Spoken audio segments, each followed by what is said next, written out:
Olá, na aula de hoje a gente vai falar um pouquinho aí sobre o trabalho, tá? Trabalho de uma força. Quando a gente fala em trabalho na física, a gente sempre vai falar do trabalho de uma força, tá? Trabalho de uma força.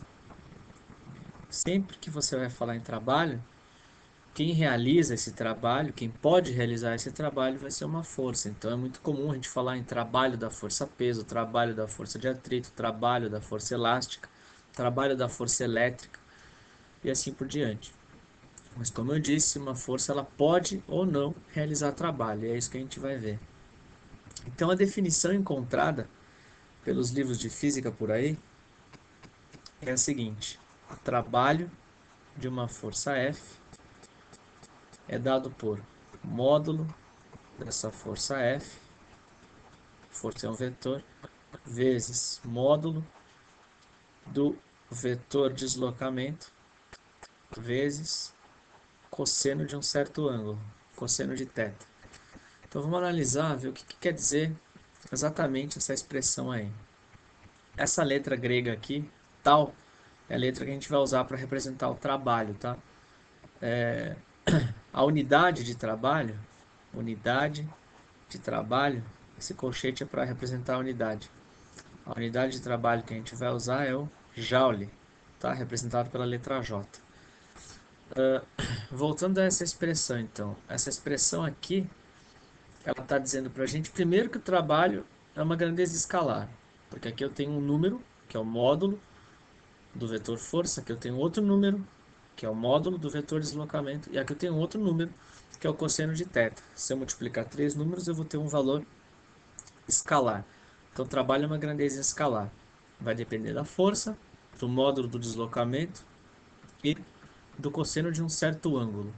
Esse ângulo aqui, ó, esse ângulo θ, vai ser o ângulo entre o vetor força e o vetor deslocamento, tá? Então, vamos pegar uma situação aqui bem genérica para interpretar essa expressão. Digamos que eu tenho um corpo que vai realizar a seguinte trajetória, uma trajetória qualquer aí.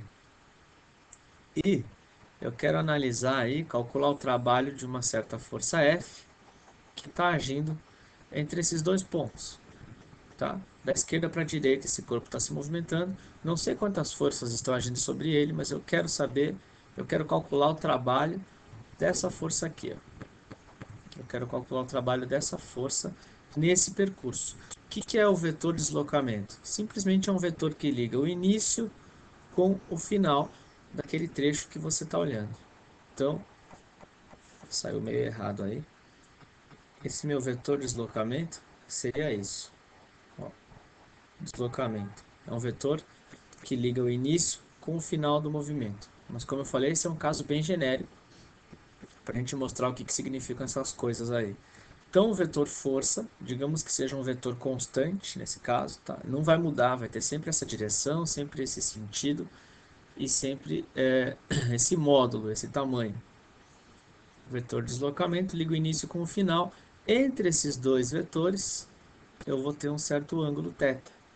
Então, nesse trecho aqui que vai de A até B, para eu calcular o trabalho da força F, eu pego o módulo do F, módulo de D, multiplico pelo cosseno de θ, eu tenho o trabalho. Ok, essa é a matemática da coisa, né? Como é que eu substituo, como é que eu calculo. Agora, como é que eu interpreto trabalho? O que é essa grandeza trabalho? Se vocês perceberam, o trabalho ele tem a mesma unidade de outra grandeza muito importante dentro da física, que é a energia. Isso quer dizer que trabalho é igual a energia? Não, trabalho não é igual a energia, mas ele é medido na mesma unidade. Ele tem, digamos, algumas semelhanças com a energia. Não é exatamente igual à energia, mas ele tem muita semelhança aí com a energia. A gente pode dizer que é uma modalidade de energia, tá? Como se fosse isso, uma modalidade de energia. Então, uma ideia bem legal para a gente poder pensar um pouco aí no que é o trabalho, o que ele representa dentro da física, é a gente fazer uma comparação bem simples entre o saldo de uma conta no seu banco e a energia mecânica de um sistema. Chama de EM, energia mecânica de um sistema. Então, digamos que no seu banco você tenha um saldo aí de 5 mil reais. Digamos que no seu sistema, naquilo que você está estudando, naqueles corpos que você está observando, você calculou lá e você tenha uma energia mecânica de 5 mil joules. 5 mil joules. Como é que você faz para aumentar o seu saldo na sua conta bancária? Você vai lá e faz um depósito. Então você vai lá e deposita 100 reais, o seu novo saldo da sua conta vai ser 5.100. Beleza, isso é óbvio. Como é que você aumenta a energia mecânica do seu sistema? Através do trabalho de uma força, e esse trabalho tem que ser positivo. Então, uma determinada força foi lá e realizou um trabalho positivo de 100 joules. Então, aqui você tinha energia mecânica de 5.000, aqui é um trabalho positivo de 100 joules, a sua nova energia mecânica vai ser de 5.100 joules. Então, o que o trabalho dessa força fez? Acrescentou energia mecânica ao meu sistema. Então, como é que você diminui o saldo da sua conta? Você vai lá e faz um saque, faz um pagamento. Então, menos R$ 1.000. Seu novo saldo, 4.100. R$ 4.100. Então, esse é o seu novo saldo. Assim como eu posso ter um trabalho negativo também. Então, digamos que no meu sistema tem agora uma força que realiza um trabalho de menos 1.000 joules, um trabalho negativo. Então, minha nova energia mecânica vai ser de 4.100 joules. Essa é a minha nova energia mecânica. Então, essa é uma maneira bem legal para a gente poder pensar e comparar esses dois casos, entender aí o que é o trabalho de uma força. O trabalho de uma força, quando ele existe, né? A gente vai estudar todos os casos. O trabalho de uma força, quando ele existe, que pode ser positivo e negativo, é a maneira que você tem para acrescentar ou tirar a energia de um sistema. Então, a maneira para você transferir energia para um sistema ou tirar a energia de um sistema é através do trabalho de uma força. Quando o trabalho é positivo, a gente diz que essa força ela está a favor do movimento. Ela quer que esse movimento ganhe energia, digamos assim. A força ela realiza um trabalho negativo quando ela está contra o movimento. Ela quer que esse sistema, que esse seu movimento, perca energia. E o que a gente vai ver daqui para frente são as várias maneiras que uma força tem de acrescentar ou de retirar energia aí de um sistema, ok? Então, a maneira genérica, né, o caso mais geral que vai funcionar sempre aí para a gente calcular o trabalho de uma força é essa expressãozinha aqui, força, deslocamento, cosseno do ângulo. Mas quando a gente for estudar todos os casos, a gente vai ver que não vai precisar ficar pensando no cosseno de θ todas as vezes. Tem maneiras mais fáceis de a gente calcular o trabalho dessa força aí. Então vamos lá. Lembrando que a gente está falando aqui de energia mecânica, tá? Esses trabalhos que a gente vai calcular eles servem para aumentar ou diminuir a energia mecânica do sistema, ou seja, energia mecânica é sempre aquela energia associada com alguma força que pode ou não contribuir para um movimento, tá? Então, toda vez que alguma força pode ou não contribuir para o movimento do seu sistema, você está falando de energia mecânica. Energia mecânica é energia que pode ser transferida através de uma força. Por que eu falo isso? Porque tem outros tipos de energia que não são as que a gente está estudando agora, tá? Energia térmica, energia magnética, energia elétrica, não são essas. A gente está falando de energia mecânica. Enfim, vamos aos casos aí para a gente poder calcular trabalho, alguns casos comuns. Então, primeiro caso, quando você tem uma força paralela e de mesmo sentido do movimento. Vou fazer melhor aqui. Então, digamos que eu tenho um movimento horizontal, mais fácil de desenhar, mas não precisa ser horizontal. Aqui eu tenho um corpo,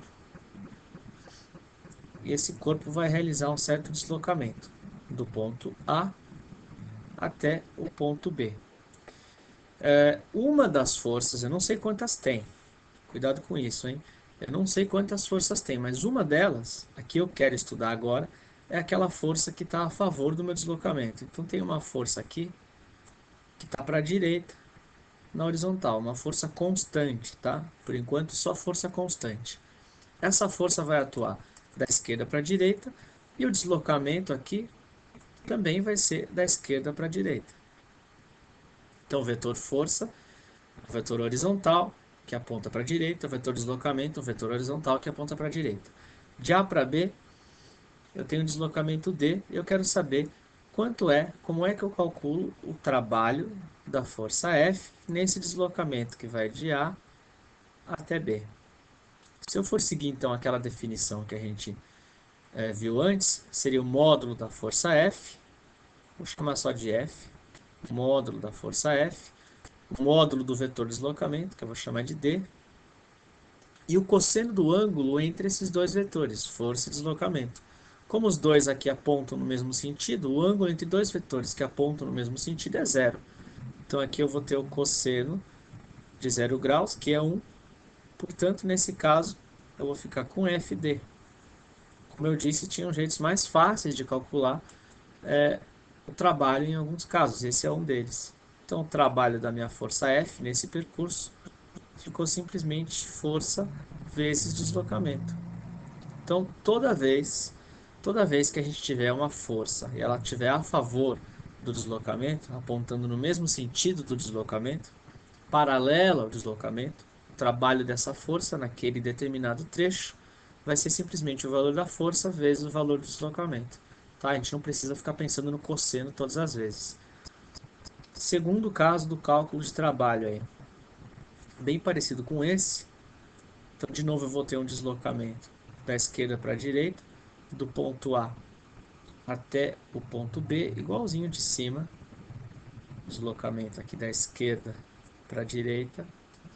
Só que agora eu estou interessado em calcular o trabalho de uma força que não está a favor, de uma força que está contrária a esse movimento.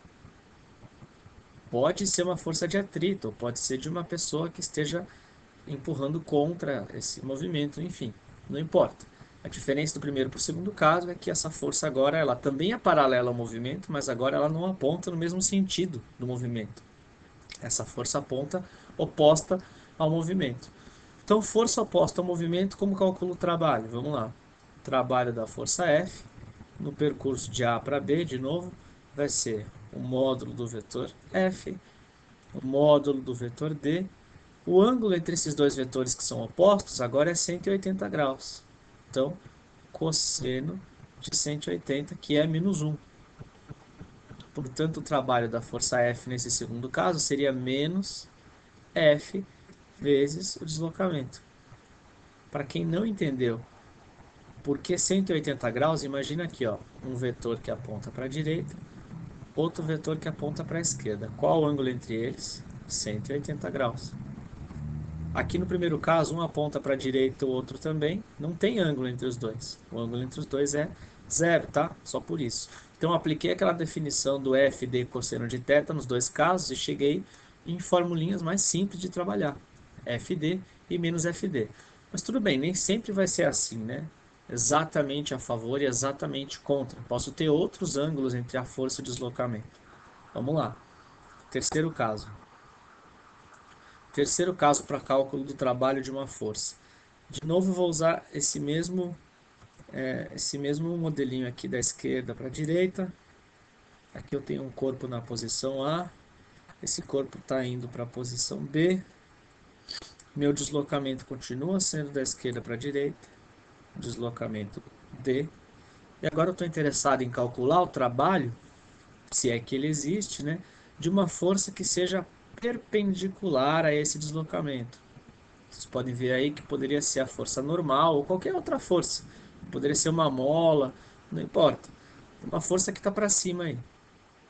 Perpendicular com o deslocamento. Perpendicular com o deslocamento quer dizer o quê? Quer dizer que essa força ela está formando aqui, ó, 90 graus com o meu deslocamento. Tá? Eu exagerei aí no ângulo reto, mas é para vocês perceberem que é 90 graus mesmo. Força, deslocamento. Então, se eu for usar a definição, o trabalho da força F nesse caso vai ser a força F, deslocamento, e o cosseno de 90 graus, que não existe, é zero. Portanto, o trabalho da força F nesse caso é nulo, não tem trabalho. Então, nesse terceiro caso, eu posso dizer que a força não realiza trabalho. Será que tem algum significado isso?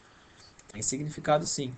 A gente viu antes que trabalho é uma maneira da força acrescentar ou tirar energia do sistema. Então, no primeiro caso, a força estava a favor do deslocamento, ela acrescentou energia ao sistema, o trabalho é positivo.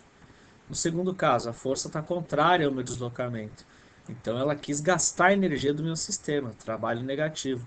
No terceiro caso, se vocês forem ver essa força F, ela não tem nenhuma componente na direção horizontal. Tenta decompor o vetor F na direção horizontal, é impossível. Então essa força nem contribui e também não atrapalha, quer dizer, ela não está a favor, mas também não está contra o meu movimento. É indiferente para o meu movimento o fato dessa força ser para cima, perpendicular. Nenhuma parcela dela ajuda ou atrapalha o movimento, por isso que o trabalho é zero.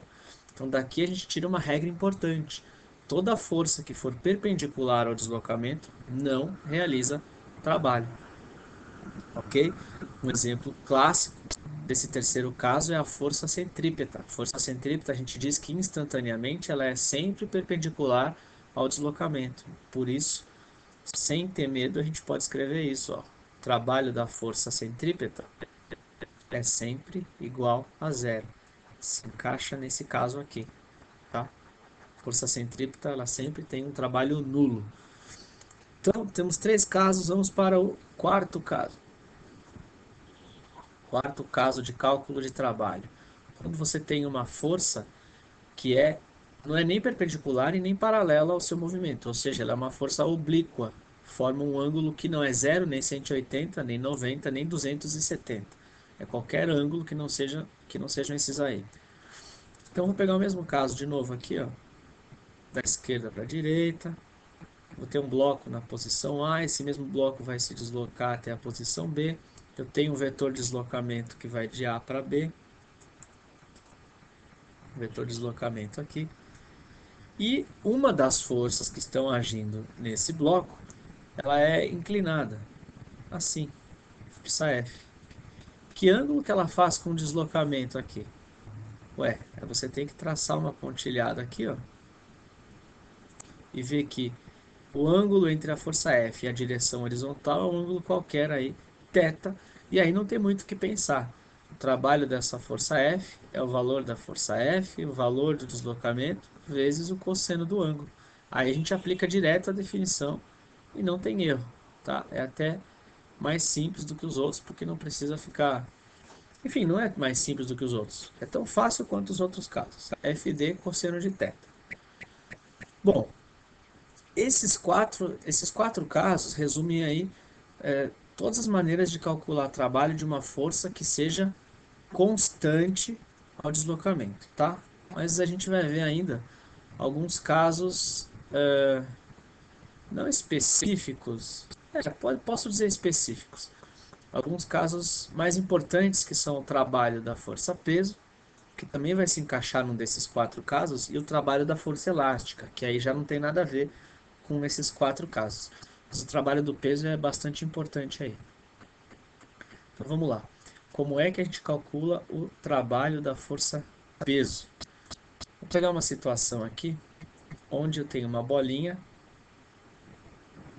de massa M, e ela vai realizar um movimento vertical e para baixo aqui. Essa bolinha vai realizar um movimento vertical para baixo. Então, essa distância que essa bolinha vai percorrer, vou chamar de H, e vou botar uma setinha aqui indicando a velocidade, só para a gente lembrar que ela está indo para baixo.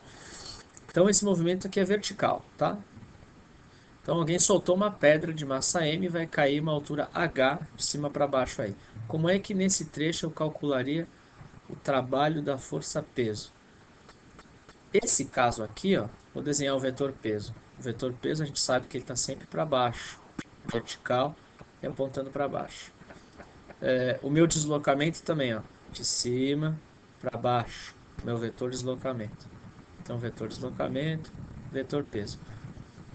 Então, nesse caso aqui, ele se aplica ao primeiro caso que eu mostrei antes, que é quando a força, que no caso é a força-peso, ela está a favor do meu deslocamento. Então, vertical e para baixo, assim como o deslocamento.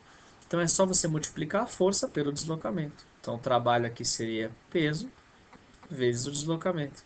Peso a gente calcula com massa vezes gravidade. O meu deslocamento de cima para baixo aqui foi h. Então, nesse caso, eu tenho o trabalho da força-peso dado por mgh. É uma formulinha bem conhecida aí do trabalho do peso. Agora, outra situação. Eu vou jogar uma bolinha de baixo para cima na vertical de novo. Aqui. Então, de novo, o movimento vai ser vertical. Uma bolinha de massa M vai percorrer verticalmente uma altura h. Então, dessa vez, a minha velocidade vai estar para cima. A única diferença aqui vai ser que o meu deslocamento, que era para baixo, agora vai ser para cima, porque eu estou jogando a bolinha para cima. Então, vou ter um deslocamento para cima. Esse é o meu vetor deslocamento. E o meu vetor peso, ele está para baixo. Então, esse caso se aplica ao segundo caso do cálculo do trabalho que eu mostrei antes, quando a força é oposta, exatamente oposta ao deslocamento.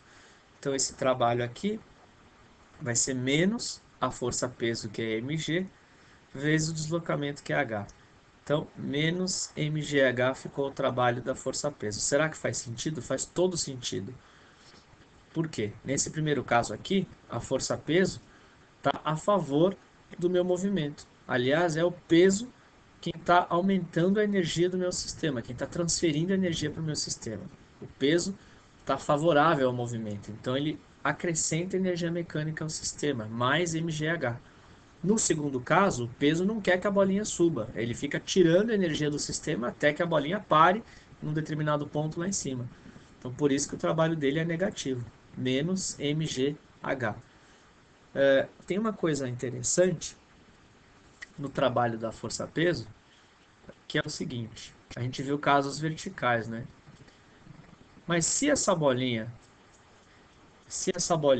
ela fosse fazer um outro movimento aleatório qualquer, ó, se ela subisse, depois ela descesse, subisse de novo, desse uma volta, subisse, descesse e parasse num outro lugar aqui, o trabalho do peso, digamos que ela esteja indo de A para B. Então, de A para B. Ainda assim, deixa eu botar uma flechinha aqui só para indicar o sentido. Ainda assim, nesse caso, a gente poderia dizer que o trabalho da força-peso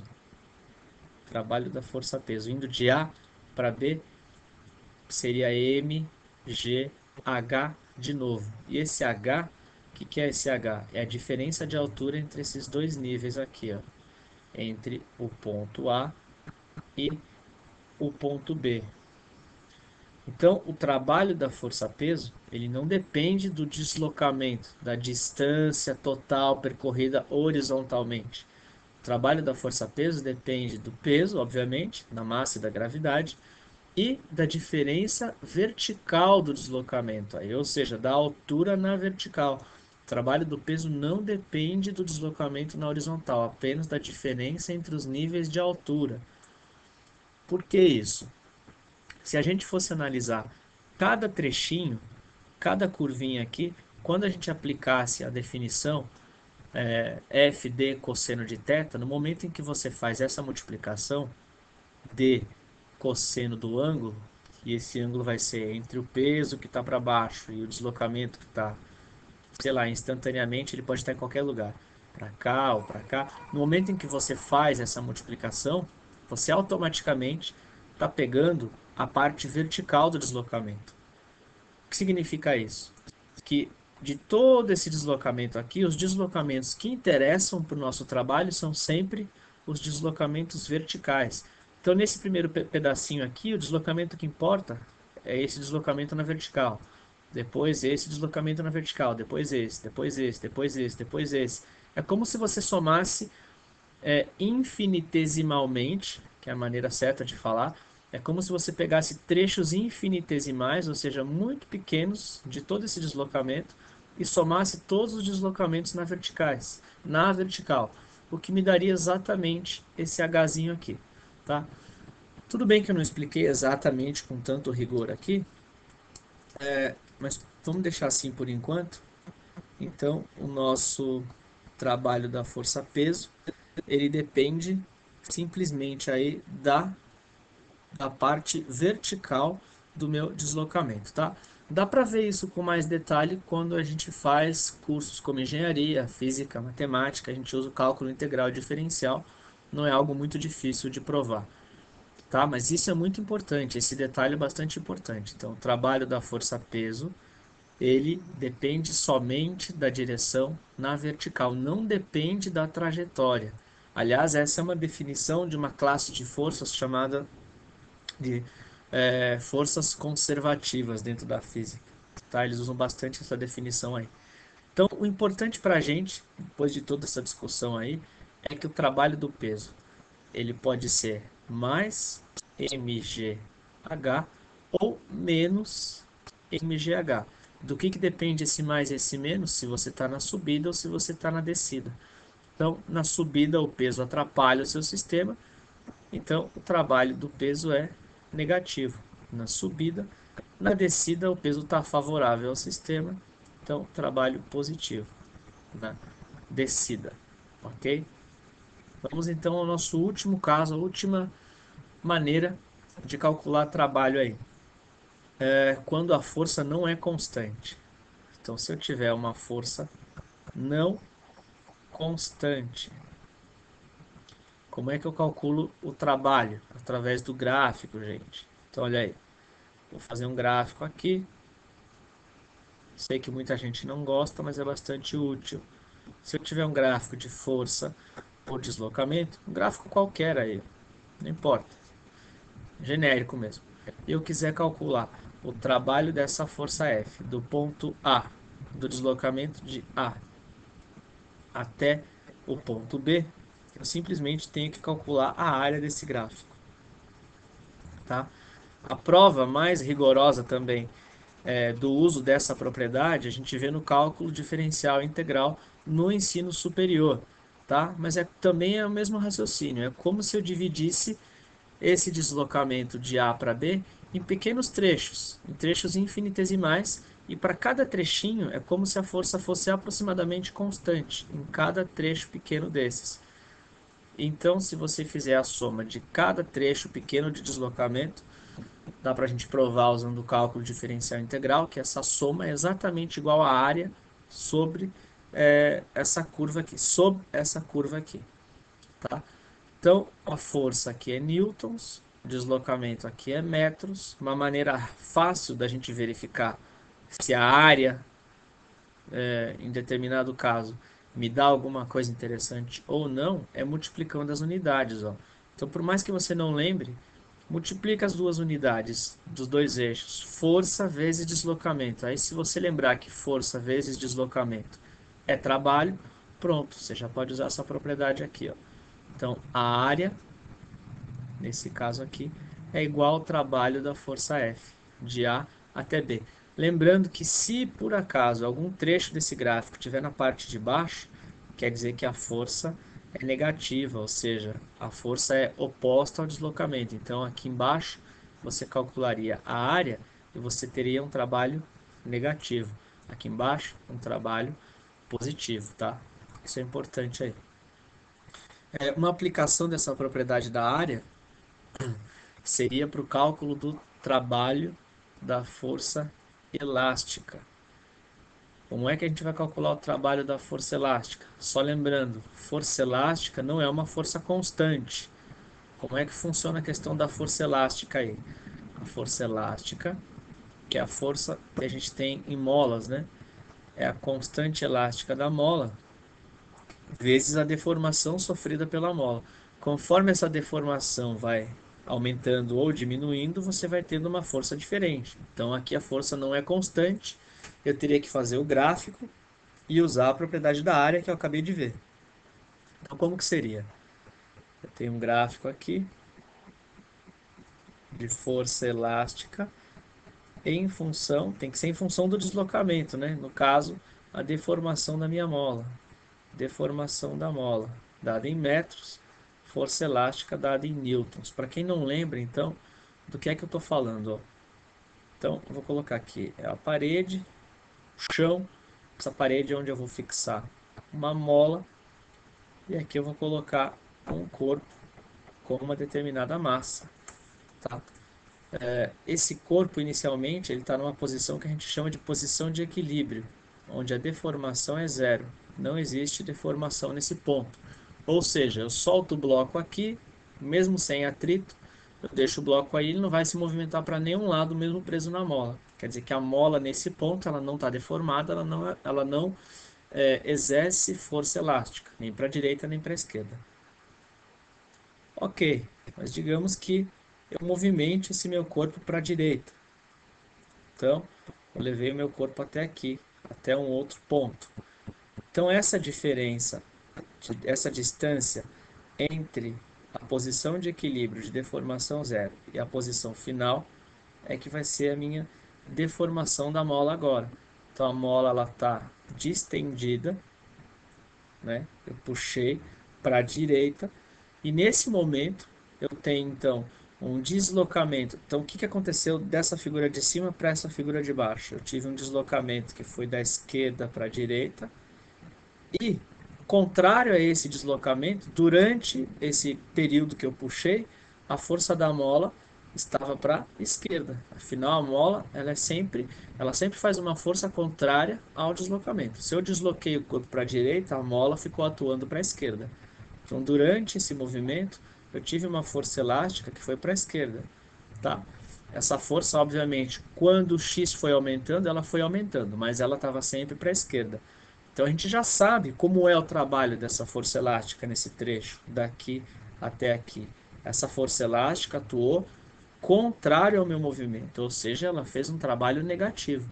Então, tem que lembrar sempre dessa interpretação aqui. Mas como que a gente calcula, então, o trabalho dessa posição zero até essa posição x? Vai ter que ser através do gráfico. É isso que eu vou mostrar aqui. Então, o que que eu vou fazer? Eu vou fazer o gráfico dessa expressão aqui, força elástica K vezes X. Muita gente usa o menos aqui, tá? Eu não vou fazer com o menos. O menos a gente vai interpretar através da figura. Então, Kx é uma função do primeiro grau que teria um gráfico desse jeito aqui. Uma reta que passa pelo zero. Conforme o x vai aumentando, a força elástica também vai aumentando. Eu vou fazer exatamente o trecho que eu estou querendo saber naquela figura ali da direita, ó, da deformação zero, aqui da origem, até uma deformação x. Eu quero saber como é que foi o trabalho dessa força elástica. Então, foi igual à área dessa figura, que é um triângulo. E a gente já sabe que esse trabalho ele é negativo. Como que eu sei que o trabalho é negativo? Se aqui não tem nenhum menos. Interpreta, olha para a figura. Então, nesse trecho que foi da esquerda para a direita, a força atuou contrária ao meu movimento. Então, o trabalho tem que ser negativo. E ele é igual à área dessa figura. O trabalho aqui vai ser, então, K vezes X ao quadrado sobre 2. De onde que eu tirei isso? Deixa eu mostrar. Trabalho tem que ser igual à área da figura, certo? Base vezes altura sobre 2. A base da figura é x. A altura da figura é a força elástica, eixo y, que é kx. Então, kx, base vezes altura, sobre 2. Por isso que, genericamente, a fórmula do trabalho da força elástica é kx ao quadrado sobre 2. Então, trabalho da força elástica, kx ao quadrado sobre 2, só que igual ao trabalho do peso, ele pode ser mais ou menos kx quadrado sobre 2.